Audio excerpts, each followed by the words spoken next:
que haya existido deliberadamente de parte de las autoridades de entonces el propósito de desconocer el resultado. Pero la actuación de Matei fue muy oportuna para obtener que eso se hiciera público.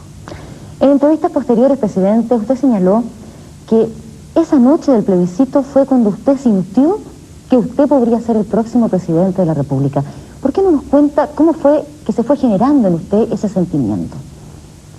Bueno, la verdad es que más que sentirlo yo, me lo plantearon la gente, los miembros de los partidos de la Concertación y el público. Me había tocado ser la persona que provocó el consenso y encarnó la lucha por el no. Y en ese sentido, sentí la responsabilidad de ser una persona que podía encarnar ese consenso y podía prolongarlo en el tiempo. Y creo que efectivamente los hechos han demostrado que era así. ¿Usted pensó en algún momento en la década de los 70 y del 80 que al régimen militar se lo iba a poder derrotar con el arma de un lápiz y un papel, es decir, el voto popular? Mire, para serle franco, lo vine a pensar muy tarde, pero fui de los primeros que lo planteé.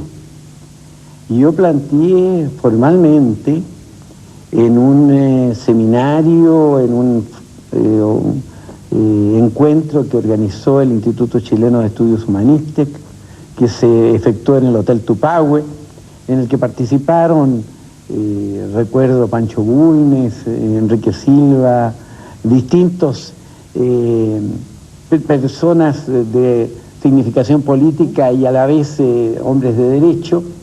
Yo planteé que podíamos pensar en derrotar a la dictadura dentro de los marcos de su propia institucionalidad y abrir camino de esa manera al restablecimiento del sistema democrático en Chile. Fui muy criticado por algunos en esa oportunidad, sin embargo, en definitiva fue ese el camino y creo que ese es un gran mérito de este país. Es una cosa que pocos países pueden señalar un ejemplo semejante. Y es tal vez uno de los factores que ha contribuido al clima producido después del restablecimiento del sistema democrático. Este clima de consenso, de encuentro, de paz civil y cívica que ha existido en nuestro país, creo que en gran medida obedece a esa conducta.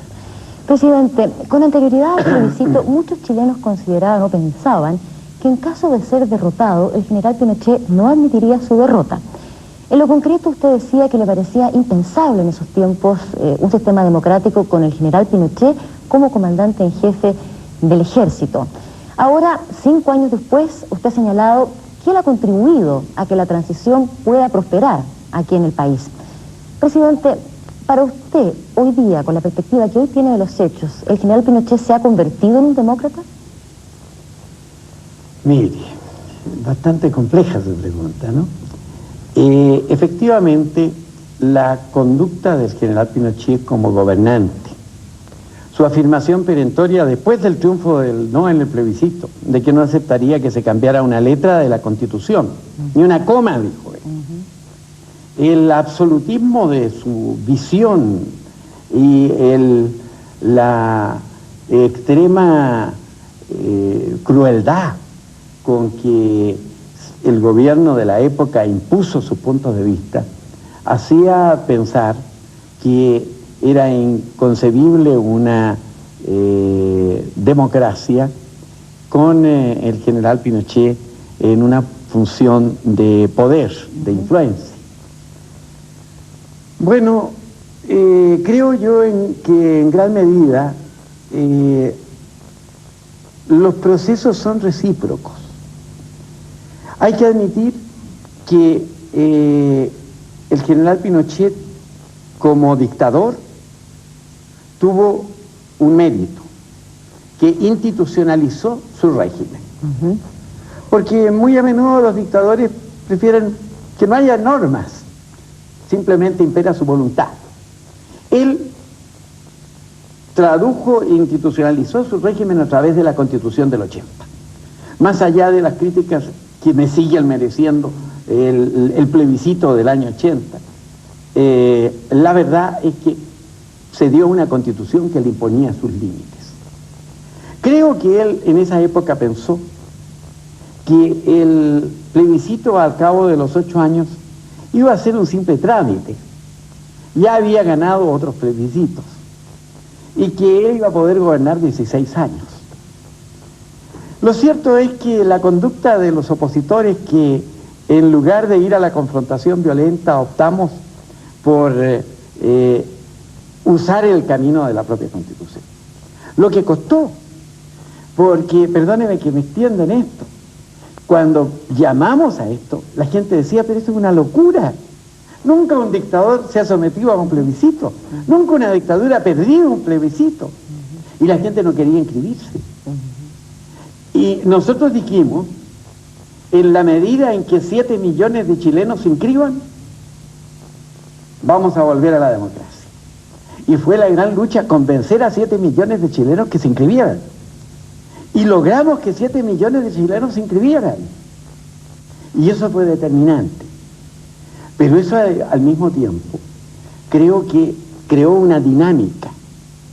Nosotros aceptamos las reglas del juego democrático, reclamamos reformas a la Constitución, se iniciaron conversaciones, se abrió un nuevo horizonte. En este nuevo horizonte, una de las limitaciones que teníamos era que el general Pinochet tenía que seguir como comandante en jefe después de las elecciones presidenciales.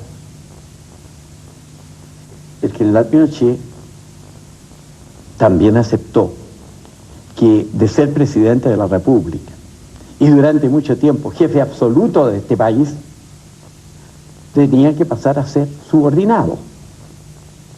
Y cuando el día en que yo juré, ese mismo día, en la tarde, el general Pinochet, junto con los demás comandantes en jefe, pasó por Cerro Castillo a presentarme sus respetos y decirme, ahora usted es mi jefe. Y a los pocos días después vino, y aquí mismo, en este salón, me dijo, presidente, yo le vengo a decir que yo soy un soldado profesional y usted es mi jefe y yo soy un subordinado suyo. Y de hecho, las cosas han funcionado de ese modo. A pesar de los 28 de mayo, etc. A pesar de algunos exabruptos, digamos, que ha habido en el camino. Pero en general, yo tengo que reconocer que el general Pinochet se ha sometido a las reglas del juego de su propia Constitución y actúa como comandante y jefe del ejército y no ha pretendido en este periodo ejercer un poder político ni cogobernar conmigo. Yo no he recibido en ningún momento de parte del general Pinochet planteamientos respecto de la política del gobierno, ni menos amenazas o insinuaciones de que las cosas tienen que ser de esta manera o de otra. Mis relaciones con él en ese sentido han sido, como lo he dicho últimamente, semejantes a las que he tenido con los otros comandantes en jefe, fundamentalmente institucionales. Volvamos al 5 de octubre, presidente. Hoy día es una fecha que estamos viendo y recordando, ¿no? Hace 5 años que esto ocurrió. ¿Usted cree que esta fecha va a pasar a convertirse en un hito histórico y que por lo tanto va a ser recordada en 50 o en 100 años más en la historia política del país? No sabría decirle. Yo creo que el término del régimen autoritario, el restablecimiento de la democracia, será siempre recordado. Y ese hecho va a estar ligado en los textos de historia al plebiscito del 5 de octubre. Pero no creo que probablemente nuestros nietos sepan qué fue el 5 de octubre, como saben y sabrán qué fue el 18 de septiembre y qué fue el 21 de mayo. Yo creo que tampoco van a saber qué fue el 11 de septiembre. O sea, usted tampoco le daría carácter de feriado entonces al 5 de octubre.